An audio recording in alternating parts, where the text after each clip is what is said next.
నేను నాగేశ్వరి. ఉమ్మడి తూర్పుగోదావరి జిల్లాలోని పిఠాపురం నియోజకవర్గంలో టీడీపీ నాయకుడు ఎస్వీఎస్ వర్మపై దాడి చేశారు.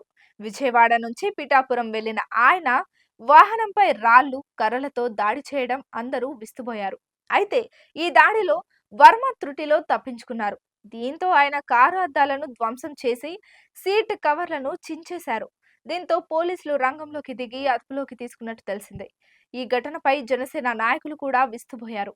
విజయవాడలో జరిగిన ఓ కార్యక్రమంలో వర్మ టీడీపీలోకి చేరుకున్నారు. వారికి పార్టీ కండువా కప్పి పార్టీలోకి ఆహ్వానించారు.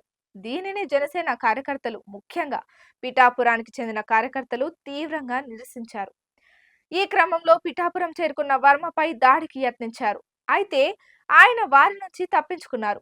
కారు ధ్వంసమైంది. ఇక పిఠాపురం టికెట్ ను త్యాగం చేసి మరి వర్మ ఇక్కడి నుంచి జనసేన అధినేత పవన్ కళ్యాణ్ కు అవకాశం ఇచ్చిన విషయం తెలిసిందే. అంతేకాదు, జనసేన అధినేత గెలుపు కోసం ఆయన ప్రయత్నించారు. వర్మకు వ్యతిరేకంగా కొందరు జనసేన కార్యకర్తలు సోషల్ మీడియాలోనూ పోస్టులు పెట్టారు.